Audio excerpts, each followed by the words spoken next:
अस्सलामुअलैकुम। Of camera stories के एक न्यू एपिसोड के साथ मैं हूं Mazhar Malik. Thank you so much and love you so much आप सबके प्यार भरे फीडबैक का। कल जो मैंने पार्ट 1 सुनाया था, आज उसी का आपको पार्ट 2 सुनाने जा रहा हूं। वहीं से शुरू करता हूं स्टोरी को जहां से कल ख़त्म की थी। और शुरू में एक दफ़ा बिल्कुल स्टार्ट में जिन्होंने मुझे कहानी भेजी थी रानीपुर से, उनका नाम मैं मालकनी बोल गया, लेकिन आगे मैंने ठीक भी बोल दिया था। मालिनी उनका नाम है। मालिनी ने ये मुझे कहानी भेजी है जिसका आज आपको मैं पार्ट 2 सुनाने जा रहा हूँ। रीकैप इसलिए नहीं सुना था, कल ही आपने सुनी थी, आप लोगों को याद होगी। ख़त्म किया था मैंने कि इमरान की जब आंख खुली तो उसका वजूद इस अंदाज में जकड़ा हुआ था कि वो हिलने की कोशिश कर रहा था। हाथ पांव पूरा जिस्म ऐसे था जैसे फालिज का मरीज़ हो गया हो। कोई भी जिस्म के हिस्से को वो हिला नहीं पा रहा था सिवाय आंखें। जो उसकी आंखें खुली थीं और अपने उस कमरे को देख पा रहा था कि हाँ वो अपने कमरे के अंदर लेटा है, लेकिन हरकत नहीं कर पा रहा। तकरीबन 10 मिनट तक उसकी यही कैफियत रही और 10 मिनट के बाद एकदम से उसको लगा जैसे उसके वजूद के ऊपर से, जो उसके सीने के ऊपर एक बोझ सा था, जैसे कोई उसके सीने पे सवार था, वो उठा हो उसके सीने से। और जैसे ही वो बोझ, जैसे ही वो वजूद, जो ना नजर आने वाला वजूद वहां से उठा, तो उसके उठते ही उसको महसूस हुआ जैसे वो बिल्कुल हल्का फुल्का और बिल्कुल नॉर्मल हो गया है। और उसने अपने वजूद को हिलाने की कोशिश की तो उसको पता लगा हाँ वो अपने बाजू, अपने पाँव, अपने टांगे, अपना सर, सब कुछ हिला सकता है। तभी उठा। उसने महसूस किया कि उसके अंदर कमजोरी जरूर है, लेकिन अब वो उठ पाया है। वो उठा और सीधा अपने दोस्त जमाल के पास गया। जमाल ने इमरान को ऐसे घबराया हुआ, परेशान देखा तो पूछा, खैर है, सब खैरियत है ना इमरान, क्या हुआ? तो इमरान ने कहा, यार डॉक्टर के पास जाना है फौरी तौर पे। डॉक्टर से अपॉइंटमेंट लो, टाइम लो, वहाँ चलते हैं। मैंने अपना पूरा चेकअप कराना हुआ है। आज 10 मिनट मुझे ऐसा लगा है जैसे मेरा पूरा वजूद फालिज का शिकार हो गया हो। सिर्फ आंखें थीं जो मैं खोल के देख सकता था, बाकी पूरे वजूद को हिला तक नहीं सकता था। और यूं जमाल अपने दोस्त इमरान को लेके डॉक्टर के पास गया। उसने पूरी सूरत हाल उसको बताई कि डॉक्टर साहब इस तरह मुझे वजूद का एहसास हुआ, लेकिन उसके बाद 10 मिनट तक ऐसे लगा जिस पे मुझ पे हमला हो चुका है फालिज का। डॉक्टर ने पूरे चेकअप करने के बाद कहा, आपके दिमाग में जो कुछ भी चल रहा है उसको सामने रखते हुए, आपकी कैफियत को सामने रखते हुए मैंने पूरे टेस्ट वगैरह आपके कर लिए हैं। इससे फालिज तो कहीं पे भी नज़र नहीं आ रहा, लेकिन फिर भी मज़ीद मुझे कुछ चेकअप करने होंगे कुछ दिनों तक। आप ये गोलियां मैं लिख के दे रहा हूँ, कुछ दिनों तक ये गोलियां खाइए, आगे देखते हैं क्या बेहतरी आती है। यूं वो दोनों दोस्त वहां से रवाना हुए। एक मेडिकल स्टोर पे उन्होंने गाड़ी रोकी और जैसे ही इमरान मेडिकल स्टोर से अपनी दवाइयां लेकर वापस गाड़ी की तरफ मुड़ने लगा तो तभी उसके कानों ने एक आवाज़ को सुना, इमरान साहब मिजाज कैसे हैं, खैरियत तो है ना? एकदम वो चौंका, मुड़ के देखा तो पीछे वही जो उसके घर में उससे मिलने के लिए आया था, जिसने अपना नाम का तारुफ कराया था, मेरा नाम अनवर है, मैं बहुत कम लोगों से मिलता हूं, लेकिन आपको देखने के लिए आया था। जब इंसान को बेइंतहा दौलत एकदम से मिल जाए तो उसके क्या हालात होते हैं, उसकी दिमागी कैफियत क्या होती है। ये वही शख्स था, वही अनवर, पुर इसरार सा शख्स। और अब वो इमरान से कह रहा था कि मिजाज पुरसी के लिए आया हूं कि आपके मिजाज कैसे हैं, आप तबीयत कैसी है। तो एकदम से चौंक सा गया, मेरे मिजाज पुरसी के लिए कैसे आ गया, इसको कैसे पता लगा मैं बीमार हूं, या ये कैसे जान पाया इस बात को। तो इमरान बोला, हाँ जी मैं बिल्कुल ठीक हूं, आप सुनाइए, आप खैरियत से हैं? उन्होंने कहा, जी हम भी बिल्कुल खैरियत से हैं और आपकी मिजाज पुरसी बस कर ली दोस्त के साथ गुजर रहा था, आपको दवाइयाँ लेते हुए देखा तो सोचा कोई बीमार ही ना हो आप तो मिजाज पुरसी कर ली जाए, इजाज़त चाहूँगा।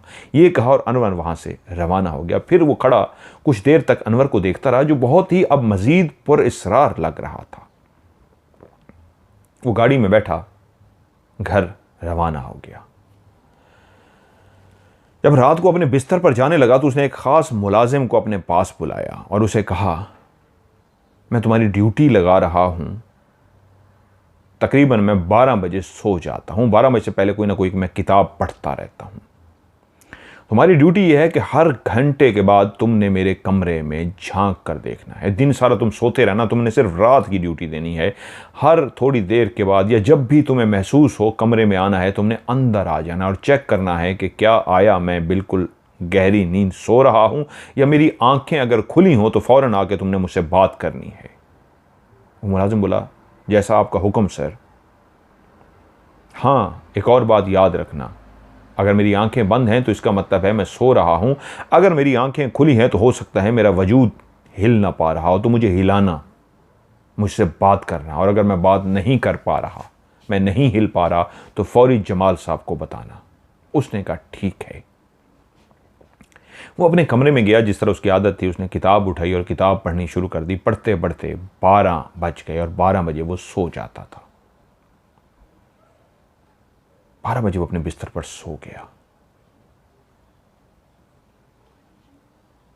रात का कौन सा पहर था कि फिर से उसकी आंख खुल गई। कमरे के अंदर 0 का बल्ब जल रहा था। वो अपने बिस्तर पर लेटा था और जैसे उसकी आंख खुली तो उसने देखा कमरे के अंदर एक गहरी तारीकी है, सिर्फ वो एक 0 का बल्ब जल रहा है और वो अपने बिस्तर पर लेटा है और बिल्कुल उसी कैफियत में है। हाथ, पांव, बाजू, पूरा वजूद फिर से उसी कैफियत में चला गया है जो एक रात पहले की कैफियत थी। कुछ भी नहीं वो हिला पा रहा था। उसने भरपूर कोशिश की चीखने की, आवाज देने की, लेकिन गला था कि जैसे सांस मुश्किल से आ रही हो। हाथ हिलाने की, टांगें हिलाने की, कोई भी वजूद का वो हिस्सा ना हिला सका। एकदम उसको महसूस हुआ जैसे उसकी आंखें भी बंद हो रही हैं। कल तो उसकी आंखें खुली थीं और ऐसा ही हुआ, उसकी आंखें भी बंद होती गईं, यहां तक कि उसकी आंखें बंद हो गईं। अब उसका दिमाग था जो सिर्फ और सिर्फ जाग रहा था। वजूद उसी तरह जकड़ा जा चुका था जैसे कुछ भी हिल ना पा रहा हो, हिला ना पा रहा हो। आंखें भी आज बंद हो गई थी। तभी उसके नाक के अंदर एक खुशबू महसूस हुई। एक ऐसी तेज खुशबू जो हर तरफ फैलती जा रही थी। पूरे कमरे के अंदर वो खुशबू फैलती जा रही थी। अब वो देख नहीं सकता था लेकिन सूंघ सकता था। उसके नाक उसको बता रहा था सूंघ के कि कमरा पूरा मुअत्तर हो चुका है ऐसी खुशबू से जो बहुत अच्छी है, बहुत तेज है, पूरे कमरे में भर चुकी है। और उसने किसी के कदमों की आहट सुनी।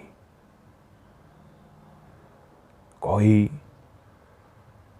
धीरे धीरे कदम उठाता हुआ,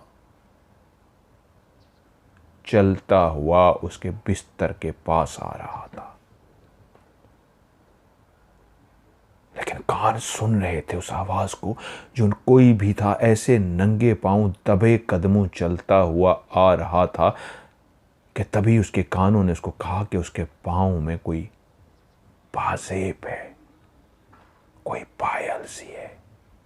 लेकिन उसकी चन चन चन इतनी आहिस्ता से पांव रखा जा रहा था कि पाजेब या पायल जो पहनी हुई थी उसकी छन छन तो आ रही थी लेकिन बहुत ही आहिस्ता से। इसका मतलब आने वाला कोई मर्द नहीं, कोई औरत हो सकती थी, क्योंकि उसने पांव में पाजेब पहन रखी थी, पायल पहन रखी थी और खुशबू ही खुशबू थी। वो दबे कदमों चलती हुई जो भी थी वो उसको बिल्कुल करीब आई और जब उसके बिल्कुल करीब आई उसके बाद उसको ऐसा लगा जैसे अब उसका दिमाग अभी तारीकियों में डूब रहा है। वो कान जो पायल की आवाज़ को सुन पा रहे थे, वो नाक जो खुशबू को सूंघ रहा था, वो दिमाग जो जाग रहा था, बाकी आंखें बंद, पूरा जिस्म मफलूज। अब दिमाग भी नींद की सी कैफियत में जाना शुरू हो गया और दिमाग भी सो गया। जब उसकी दोबारा आंख खुली तो उसने देखा सूरज की किरणें बाहर निकल चुकी हैं। तभी उसने देखा उसके कमरे की लाइट वही जल रही है। उसने अपने सर को हिलाना चाहा तो देखा कि वो सर को हिला सकता है, आंखें भी खोल पा रहा है, हाथ पांव भी अब लागर नहीं है, हाथ पांव भी जो कमजोरी सी महसूस हो रही थी, अब सब कुछ नॉर्मल था। तो तभी वो अपने बिस्तर पर उठकर बैठ गया और तब उसने मुलाजिम को वहीं बैठे बैठे आवाज़ दी, उसी मुलाजिम को जिसकी उसने रात ड्यूटी लगाई थी। तो वो मुलाजिम थोड़ी देर के बाद अंदर दाखिल हो गया, बाहर ही मौजूद था।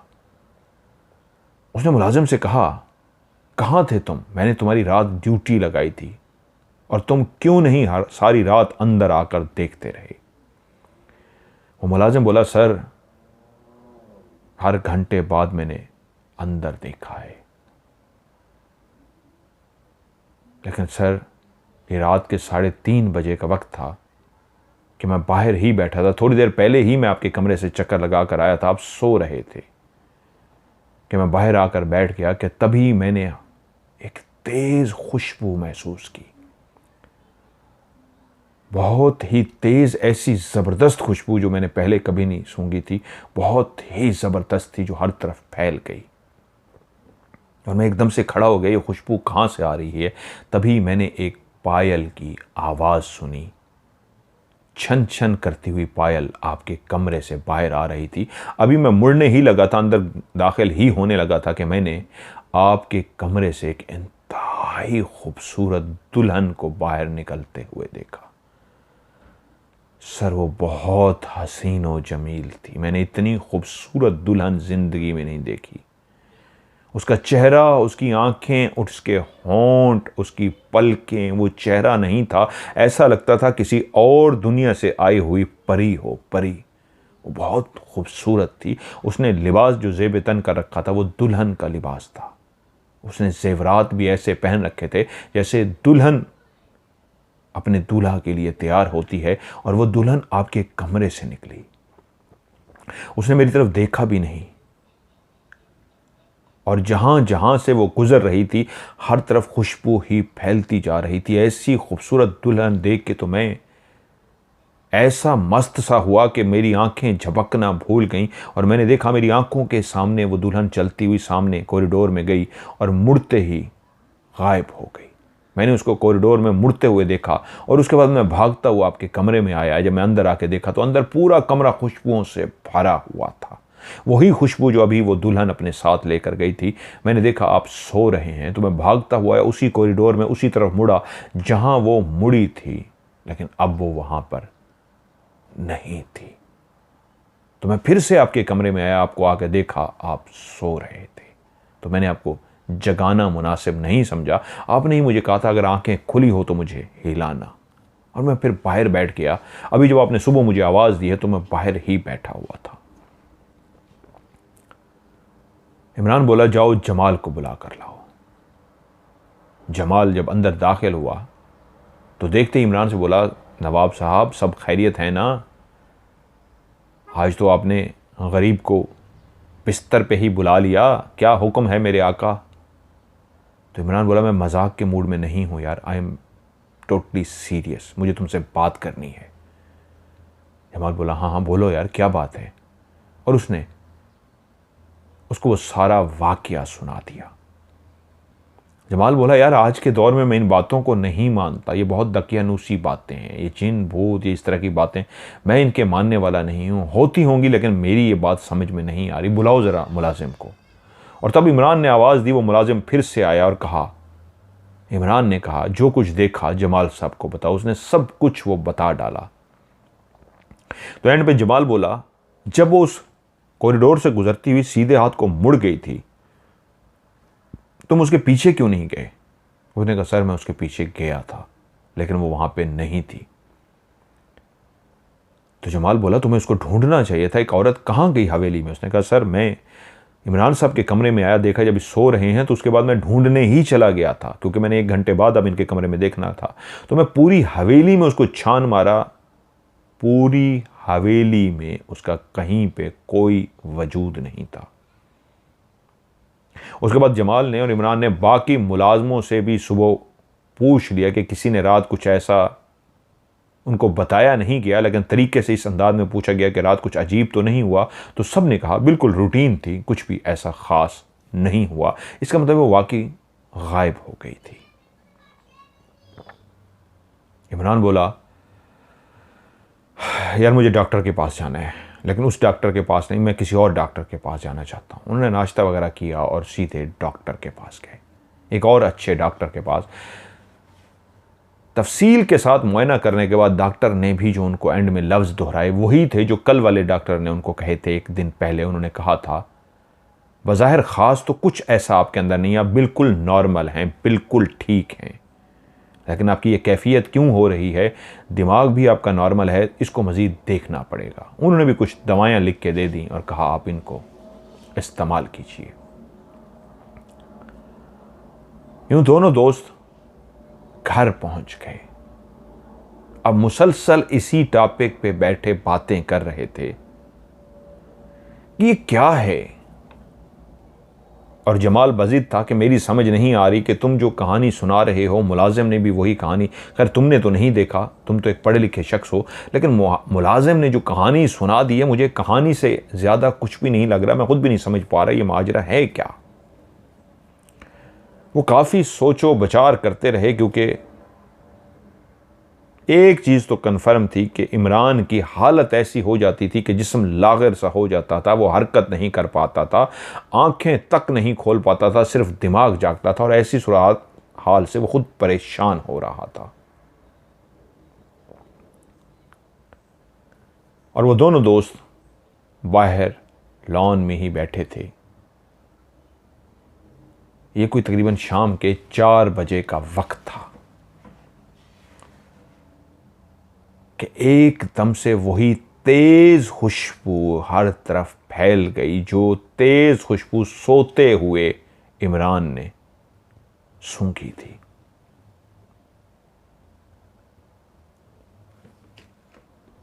और वो इस बात पे इसलिए चौंक सा गया कि इतनी तेज खुशबू है, इस खुशबू को यकीनन सी बात है उसका दोस्त जमाल भी सूंघ लेगा। तभी उसने अल्फाज सुने जो जमाल ने दोहराए, यार इतनी तेज़ खुशबू, मुझे तो लग रहा है इस खुशबू के बाद कि वो जो तुमने किस्सा कहानियाँ सुना रखी हैं, ये तो कोई हकीकत का रूप धारने जा रही हैं किस्से कहानियाँ। इतनी तेज़ खुशबू फैल गई है, भाई कहाँ से आ रही है खुशबू। अभी भी वो मजाक के मूड में था और उस बात को सीरियस नहीं ले रहा था कि तभी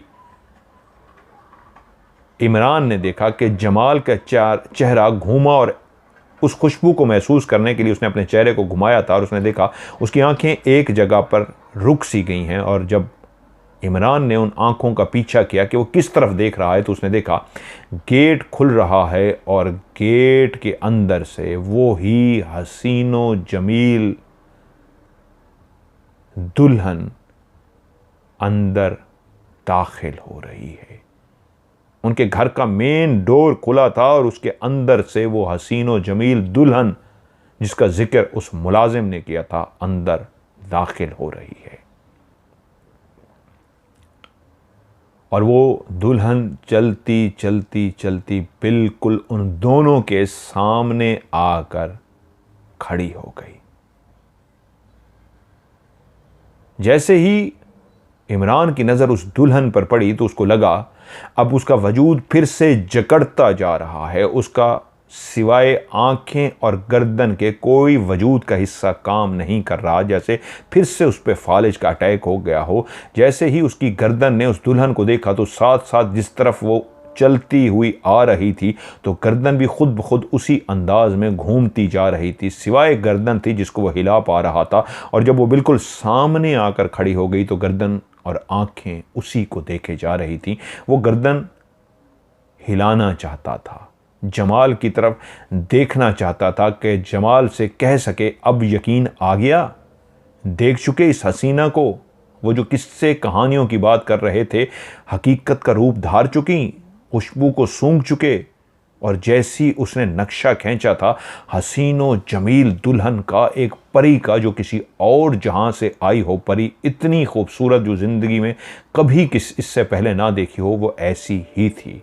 उसकी आंखें, उसके होंठ, उसका नाक, उसका माथा, उसका चेहरा, वो बहुत हसीनो जमील थी।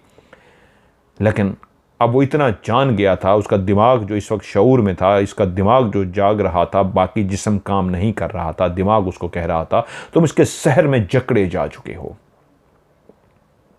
तुम चाहो भी तो इससे आंखें हटा नहीं सकते। उसने कोशिश की आंखें बंद कर लूं, लेकिन वो अपनी आंखें तक बंद नहीं कर पा रहा था।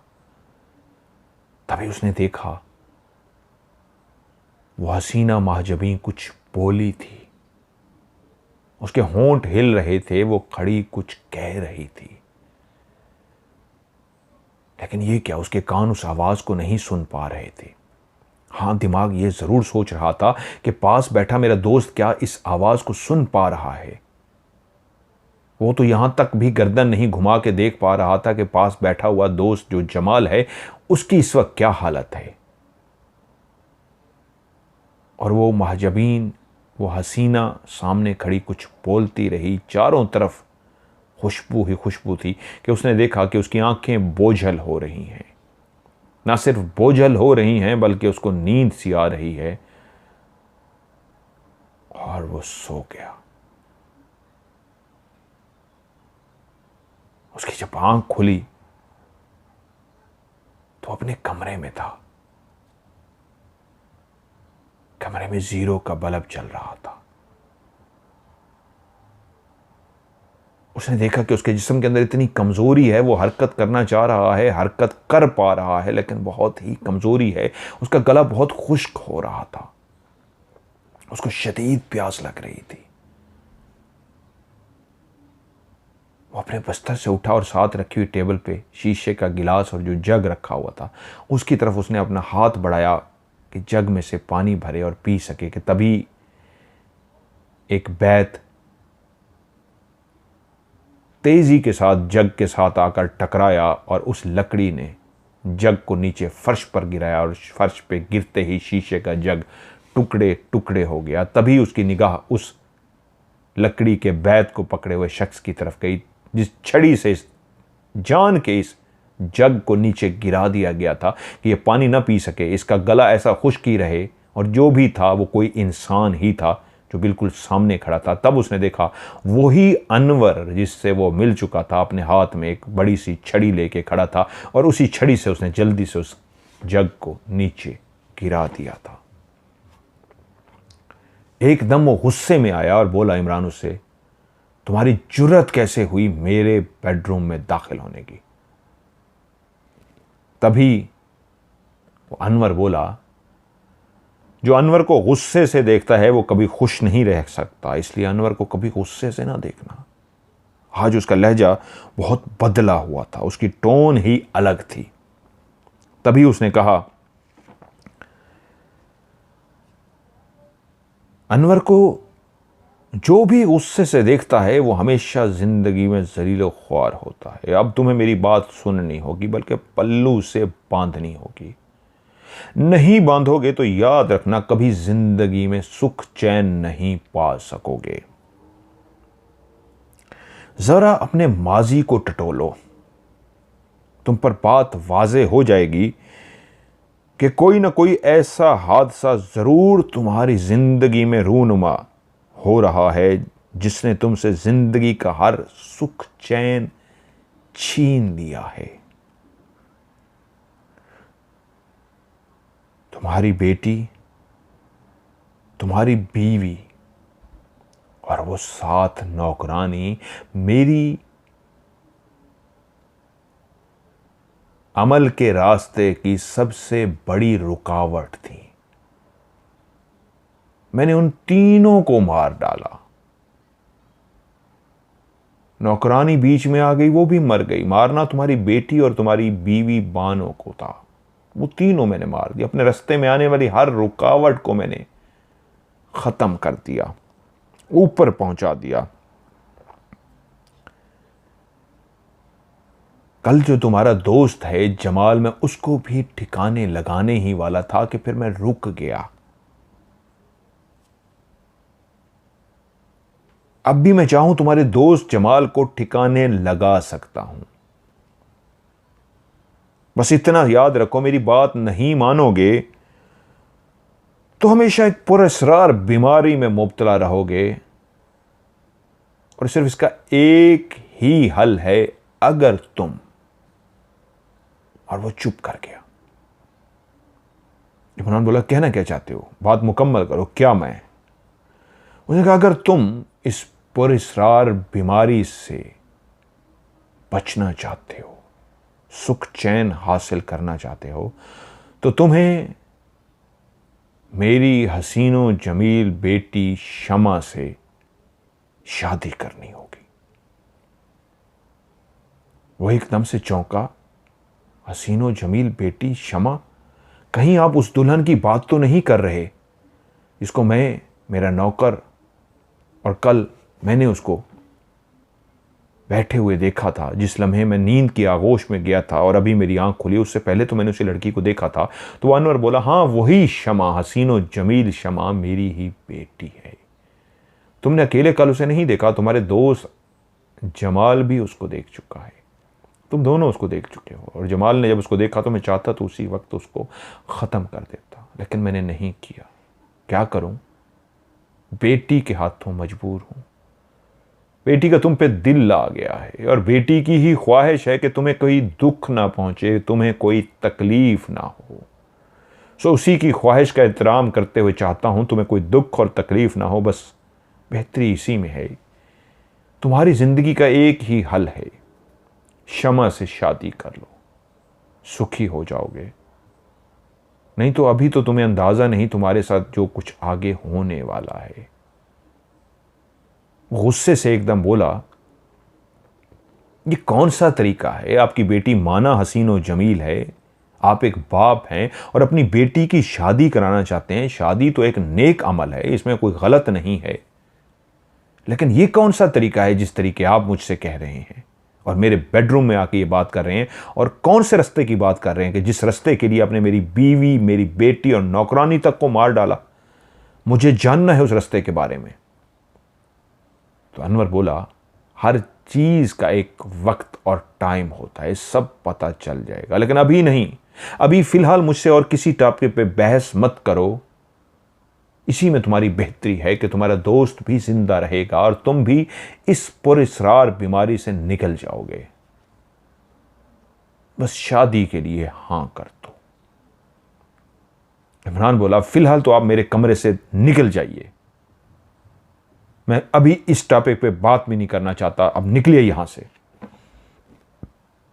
एकदम जैसे उसके चेहरे पे शदीद गुस्सा आ गया अनवर के। उसने कहा, मैं बेटी की वजह से मजबूर हूं, और तेजी से चलता हुआ, पांव पटकता हुआ कमरे से निकल गया। लेकिन जैसे जैसे वो कमरे से बाहर जा रहा था, उसी लम्हे इमरान को महसूस हो रहा था कि वही पुरअसरार बीमारी जिसमें उसका जिस्म जकड़ा जाता है, वो कमज़ोरी सी महसूस करता है और उसका जिस्म हिलना जुलना बंद करता है। उसके निकलते ही उसके वजूद की वही हालत शुरू हो गई और उसका जिस्म फिर से जकड़ा जाने लगा, यहाँ तक कि वो नींद की आगोश में चला गया। और जब वो उठा तो उसका दोस्त जमाल उसके कमरे में आ गया। वो जमाल से ये बात करना चाहता था कि जो कल का मंजर था, जमाल से भी पूछे वो कल क्या मंजर था, क्या तुमने उस दुल्हन को देखा था? तो उसने देखा जमाल जैसे उलझा हुआ सा है। वो जमाल जो हर बात पे मशवरा देता था, जो बहुत ज़हीन था, बहुत ही मुखलिस था, अजीब ख्यालों में गुम सा था। उसने पूछा, जमाल कल तूने उस लड़की को देख लिया था जो दुल्हन के रूप में थी, जिसके आते ही चारों तरफ खुशबू फैल गई थी? जमाल बोला, हां मैंने उस दुल्हन को देख लिया था। अब तुम्हें मेरी बात का यकीन आ गया? जमाल बोला, हां यकीन आ गया। तो अब क्या कहते हो जमाल? अब बताओ ये क्या है सारा मेरे साथ जो हो रहा है, ये पुरस्कार मेरी बीमारी, और मैं जिस तरह उलझ जाता हूँ, और जो कुछ मुसलसल मेरे साथ हो रहा है, वो नौकर वाली बात भी सच्ची हो गई। दुल्हन को, खुशबू को तुमने महसूस कर लिया, दुल्हन को देख लिया, अब क्या कहते हो? तो जमाल खोया खोया सा था, कुछ देर फजाओं में तकता रहा और फिर कहा, हाँ सही कह रहे हो, मुझे सोचने दो, मुझे नींद आ रही है, मिलता हूं मैं तुमसे, अभी मुझे सोना है, मैं सो नहीं सका। और अजीब सी ही कैफियत में था कि वहां से उठा और उसी तरह वापस चला गया। उसको लगा जैसे उसका दोस्त भी उसी सहर में आ गया है, उसी जादू का शिकार हो गया है। वो खोया खोया सा है, जैसे उसको याद भी है और कुछ भी याद नहीं। वो परेशान सा अपने बिस्तर पर लेटा हुआ था कि मुलाजिम आया और कहा, इमरान साहब, अनवर साहब आपसे मिलने के लिए आए हैं।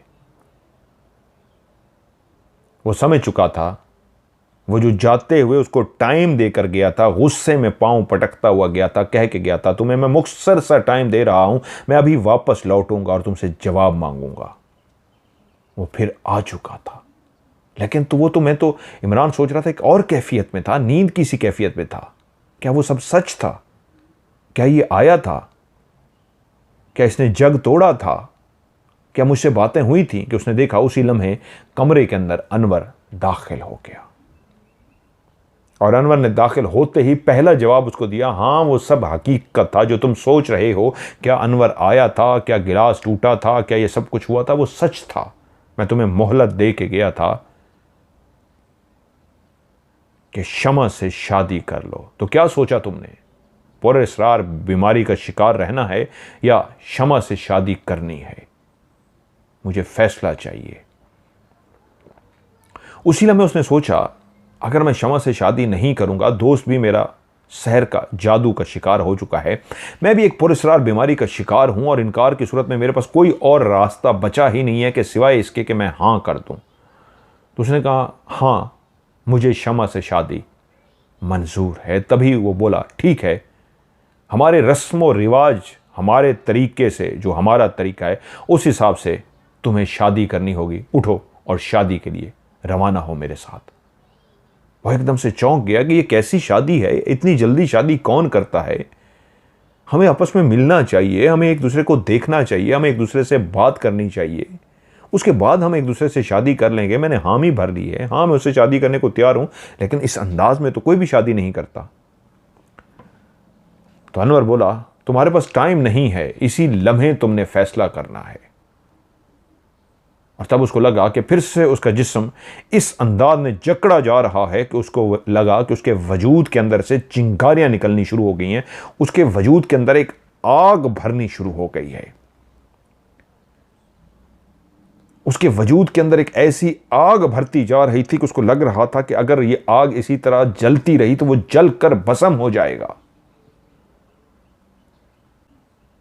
ये इसके वजूद के अंदर जो आग है उसको जला देगी। ये ऐसा एक पैगाम था सामने खड़े हुए अनवर की तरफ से कि अगर अब भी लेट की या सोच के जवाब दिया तो यही आग तुम्हें जला डालेगी। उस आग को महसूस करते उसको पूरे जिस्म के अंदर एक तपिश सी महसूस हुई।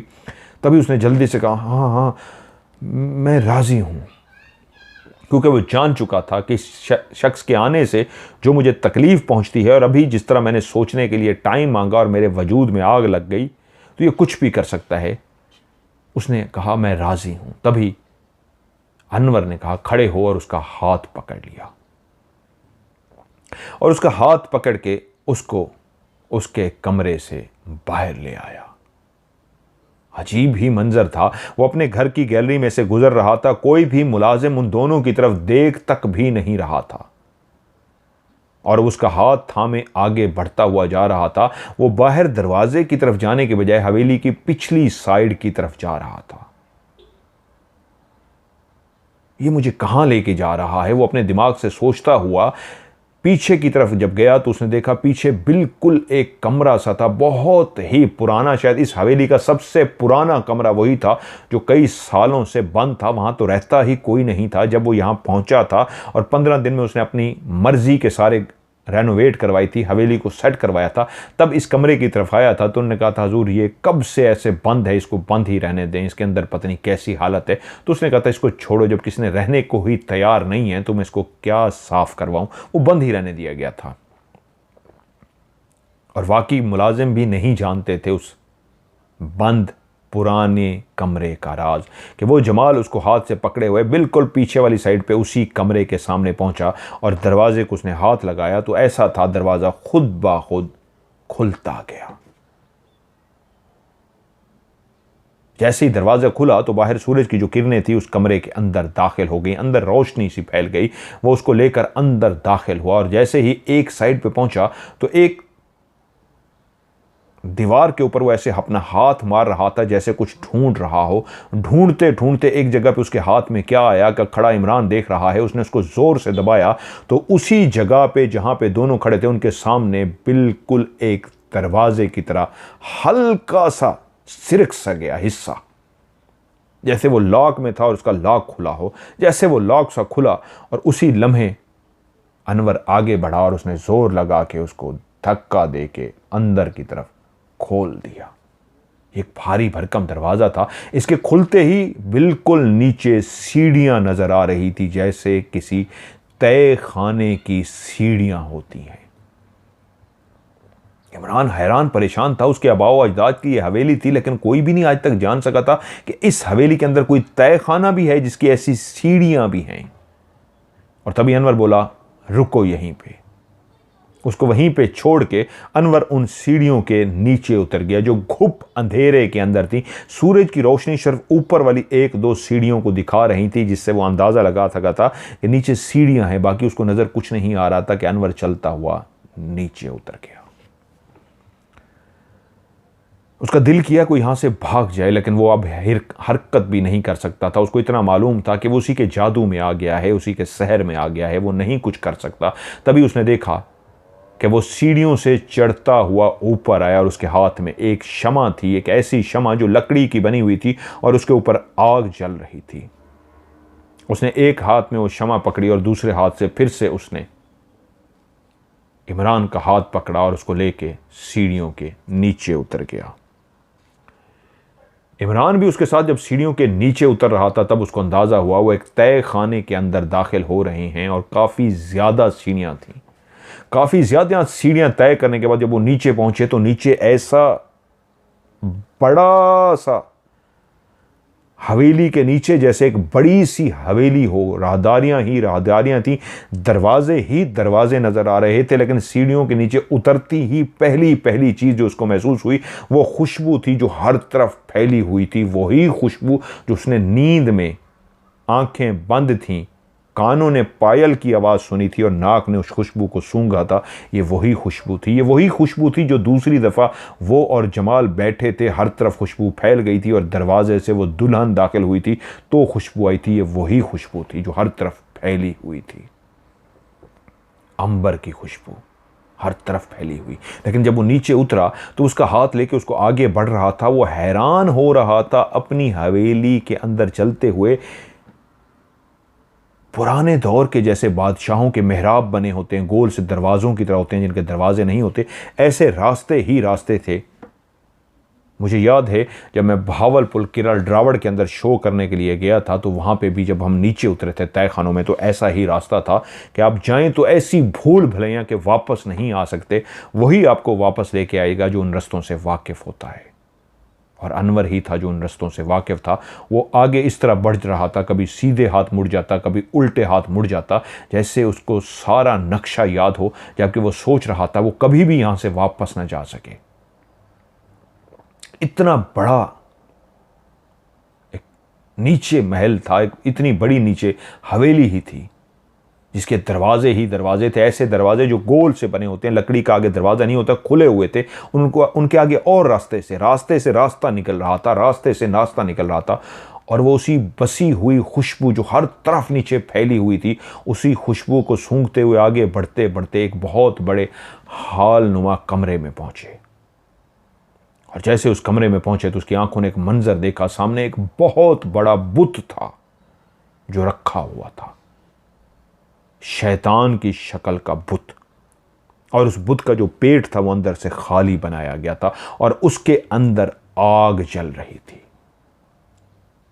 उसके पेट के अंदर आग जल रही थी। यहां पे आकर उस बिल्कुल बुत के सामने खड़े होके वो बुत के आगे झुका और वहीं पे उसका हाथ छोड़ के सीधा उसी बुत के पेट के अंदर दाखिल हो गया, उस आग के अंदर दाखिल हो गया।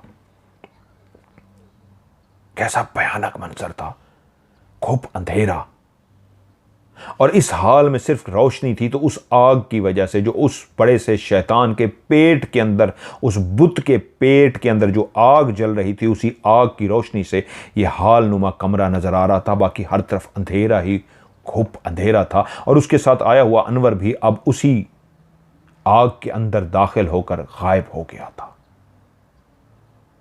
कोई तकरीबन 1 मिनट के बाद वो फिर से नजर आया। अब वो अकेला नहीं था, उसके साथ वही दुल्हन जिसको वो अपने साथ दोस्त के साथ देख चुका था, जिसको उसके मुलाजिम ने देखा था, वही हसीनो जमील दुल्हन जिसकी खुशबू हर तरफ फैल जाती थी, वो इस वक्त उसके साथ चलती हुई आ रही थी। और जैसे ही वो दुल्हन चलती हुई आई, आकर बिल्कुल इमरान के साथ खड़ी हो गई। इमरान जानता था कि अब उसकी शादी होने वाली है इस दुल्हन के साथ। और तभी जब वो दुल्हन इमरान के साथ खड़ी हो गई, वो अनवर फिर से उसी आग की तरफ गया और आग के अंदर से जलते हुए उसने 2 कोयले उठाए, बड़े बड़े दहकते हुए लाल सुर्ख कोयले जो फुल जले हुए थे, दहक रहे थे। इंसान उन कोयलों को उठाए तो उसका हाथ जल जाए, लेकिन उसने यूं उठा लिए थे जैसे बर्फ हाथ में पकड़ी हो। जलते हुए कोयले उसके हाथ में थे और उसने हाथ आगे किया और वो उनसे बोला, तुम दोनों इस मुकद्दस आग पर हाथ रखकर इस बात का अहद करो कि दोनों हमेशा एक दूसरे के वफादार रहोगे। शमा ने अपना हाथ बढ़ाया और आग के ऊपर उसने अपना हाथ रख दिया। दहकते हुए अंगारों पर उसने अपना हाथ रख दिया और वो बोली, कसम है मुझे इस आग की जो दिल से रोशन है, कसम है मुझे इस आग की जो दिल से रोशन है और हमेशा रोशन रहेगी। मैं इस मुकद्दस आग की कसम खाकर कहती हूं कि अपने साथी की हमेशा वफादार रहूंगी और इसके हमेशा इसकी हर बात मानूंगी। वो उस मुकद्दस आग पर हाथ रखकर, जो उसके लिए मुकद्दस थी, वो कसम खा रही थी। तब अनवर मुड़ा और इशारा किया कि अब तुम्हारी बारी है। उसी तरह इस मुकद्दस आग की कसम खाओ और इस पर हाथ रखो। एक हाथ पे उस लड़की ने, जो एक अंगारा था, दहकता हुआ कोयला था, उस शमा ने हाथ रख के कसम खाई थी। अब दूसरी तरफ जो आग थी वो उसको कह रहा था, इस पे हाथ रखो और इस मुकद्दस आग की कसम खाओ। कि उसी लम्हे जब उसने अपना कांपता हुआ हाथ आगे बढ़ाया, जो वो नहीं चाहता था, लेकिन उसके पास कोई भी ऑप्शन नहीं थी, वो हरकत कर पा रहा था, उसके अंदर हिम्मत भी थी, लेकिन वो ऐसा नहीं करना चाहता था। लेकिन उसको लगा कि उसका हाथ खुद ब खुद कांपता हुआ उस तरफ जा रहा है। तभी उसी लम्हे उसके कानों में एक आवाज़ आई, वक्त आ गया है बेटा, ऊंची आवाज़ में ये वाली आयत पढ़ो। और जैसे ये लफ्ज़ उसके कानों में आए तो उसी लम्हे उसके कानों में वो आयत भी गूंजी और उसने आयत पढ़ना शुरू कर दी। उसके कान में वो आयत सुनाई दे रही थी और वो आयत पढ़ता गया। जैसे ही आयत पढ़ता गया तो उसका कांपता हुआ हाथ जो आग की तरफ जा रहा था वो रुक सा गया और उसने अपने हाथ को पीछे कर लिया। देखा कि वो शमा और उसका बाप अनवर दोनों अजीब सी हालत में आ गए हैं और उसकी तरफ मुखातिब हुए, रोको इसको, चुप कर जाओ, तुम्हें जलाकर रख देंगे, राख बना देंगे, भस्म कर देंगे, चुप करो। और वो अब पागल हो गए थे कि किसी तरीके जो ये पढ़ रहा है ये पढ़ना बंद कर दे। लेकिन उसको समझ आ चुका था कि मेरे बचने का यही एक रास्ता है, जो कान के अंदर ये आयत आई है, मैंने इसी ही आयत को पढ़ना है। और वो उसी आयत को बार बार बार बार बार बार पढ़ता गया। अभी उसने तीसरी चौथी दफ़ा ही उस आयत को पढ़ा था कि उन दोनों की चीखें निकलना शुरू हो गई। उन्होंने अपने कानों पर हाथ लगा दिया, कानों पर हाथ रख दिए, आग नीचे फेंक दी और चीखना शुरू कर दी। तभी उसने देखा एक जोरदार धमाका हुआ और ऐसी आवाज़ कि उन दोनों के वजूद के अंदर उस धमाके से आग लग गई। अभी भी वो ऊंची आवाज में पढ़ रहा था। जो वो अपने कानों पर हाथ रख के चीख रहे थे, उनके चीखने से दरो दीवार हिल गई थी पूरी। इस नीचे वाली जैसे लगता था एक अलग से नीचे हवेली है, पूरा जिस तरह उसके अंदर जलजला सा आ गया हो, लरजना शुरू हो गई थी। ऐसी चीखो पुकार थी अनवर की और शमा की कि वहीं पे वो आयत पढ़ता जा रहा था। तभी उसने देखा एक शोला सा भड़का, और जोर से ऐसा शोला भड़का आवाज के साथ कि दोनों के वजूद को आग लग गई। और आग पांव वाली साइड से लगी कि उसने खड़े हुए देखा, वो पढ़ रहा था लेकिन देखे जा रहा था कि उसके दोनों के जो पांव थे उसके अंदर आग लग चुकी थी। और इतनी तेजी से वो आग लगी कि ऊपर फैलती फैलती उनके सरों तक पहुंच गई और वो इसी तरह चीखें मार रहे थे। अब उसने देखा दो वजूद थे, इधर से उधर लरजते फिर रहे थे, गिरते फिर रहे थे। उस दोनों वजूद को आग ने लपेटा हुआ था। देखते ही देखते वो दोनों उसकी आंखों के सामने जलकर राख हो गए। और तभी उसके कानों ने एक आवाज को सुना, मेरे बेटे ये अपने अंजाम को पहुंच गए, तकदीर का लिखा होकर रहता है, तुमने कर दिखाया। और ये आवाज वो समझ चुका था किसकी है। वो तेजी से पीछे मुड़ा और उसने देखा पीछे दूर सीढ़ियों के पास सलीम बाबा खड़े थे। वह एकदम से परेशान हो गया और कहा, सलीम बाबा आप तो मर चुके हैं, आप यहां पे कैसे?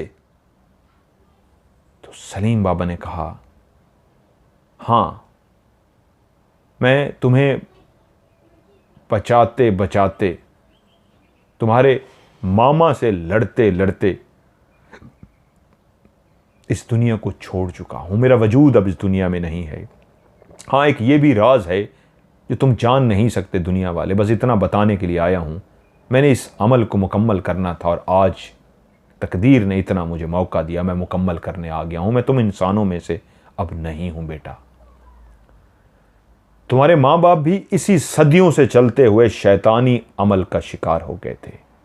जब तुम्हारे वालिदैन ने तुम्हें इनके हवाले किया था तो वो जान गए थे, इस राज से वाकिफ हो गए थे कि यहां एक शैतानी अमल है, क्योंकि तुम्हारा जो मामू था जिसके वो हवाले तुम्हें करके गए थे वो इनका पैरोकार बन गया था।